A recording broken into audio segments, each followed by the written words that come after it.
Hi hello నమస్తే welcome to my channel. By channel కొత్తగా చూస్తున్నట్టయితే ముందుగా సబ్స్క్రైబ్ చేసుకోండి. అలాగే నేను చెప్పేవాడు సమాధానం అందరికీ షేర్ చేయండి బే. అయితే ఈరోజు మన టాపిక్ వచ్చేసి మన కూలీ సినిమా ట్రైలర్ గురించి బే. నిజానికి ట్రైలర్ అయితే నాకైతే ఏం నచ్చలేదని చెప్పొచ్చు. అసలు ఎందుకు నచ్చలేదు అనేది కూడా నేను వీడియోలో చెప్తా భయ్యా, చివరి వరకు చూడండి. నిజం చెప్పాలంటే నేను హై ఎక్స్పెక్టేషన్స్ అయితే పెట్టుకున్నానని చెప్పొచ్చు బే ట్రైలర్ మీద. నేనే కాదు చాలామంది అయితే ఫ్యాన్స్ అయితే అలాగే అనుకున్నారు.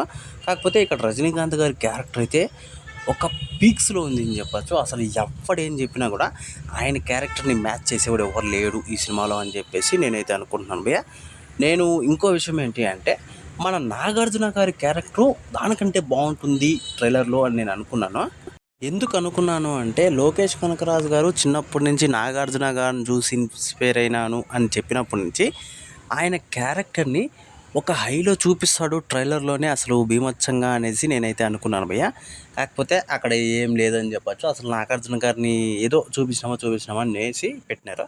అయితే థియేటర్లో సూపర్గా ఉంటుందని నేనైతే అనుకుంటున్నాను భయ్య. అంటే సినిమా మొత్తం చూస్తే మాత్రం ఒక రేంజ్లో ఉంటుందని చెప్పేసి నేనైతే అనుకుంటున్నాను. అలాగే ఉపేంద్ర గారి క్యారెక్టర్ కావచ్చు, సత్యరాజ్ క్యారెక్టర్ కావచ్చు, మన శృతి హాసన్ గారి క్యారెక్టర్ కావచ్చు, వీళ్ళ క్యారెక్టర్లు అంతా బాగానే ఉన్నాయని చెప్పొచ్చు భయ్య.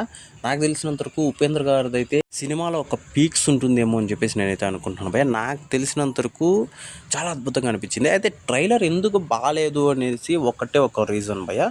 ఏంటంటే ఇప్పటిదాకా నేను కొన్ని ఎమోషనల్ అయితే క్యారీ చేస్తాము అంటే చాలా వరకు సినిమా మీద ఆసక్తి పెట్టేది ట్రైలర్ చూసే భయ్య. ఆ ట్రైలర్లో మొత్తం సాంగే ఉంది భయ్య. ట్రైలర్ మొత్తం సాంగే ఉంది, ఇంకా అనిరుద్ వాయిసే ఉంది, ఇంకా వేరే ఏం లేదని చెప్పచ్చు.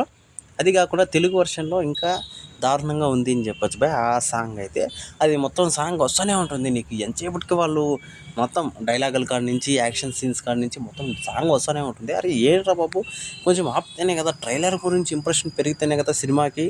అది కాకుండా వార్ 2కి ఆపోజిట్గా వస్తుంది అంటే ఎలా ఉండాలిరా బాబు అన్న టైప్లో అనిపించింది నాకైతే. మరి ఇలాంటి సందర్భాల్లో ఇలాంటి ఆలోచనలు ఎలా వస్తాయి స్వామి నీకు, ఇలాగ సాంగ్లు పాడాలి ట్రైలర్కి అని చెప్పేసి నాకైతే అనిపించింది భయ.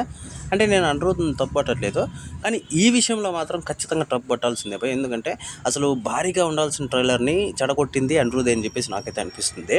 చెప్పాలంటే ఆ సాంగ్ వల్ల, అంటే ట్రైలర్లో పెట్టిన సాంగ్ వల్ల నాకు తెలిసినంత వరకు అసలు అనిరుద్ గారిని, అసలు లోకేష్ కనకరాజు గారిని అసలు ఇది చేసేసాడేమో అనిపించింది, ఆయన మార్క్ని తీసేసాడేమో అనిపించింది. అయితే ఈ ట్రైలర్ మీకు ఎలా అనిపించిందో కింద కామెంట్లో తెలియజేయండి. మర్చిపోకుండా తప్పకుండా దయచేసి.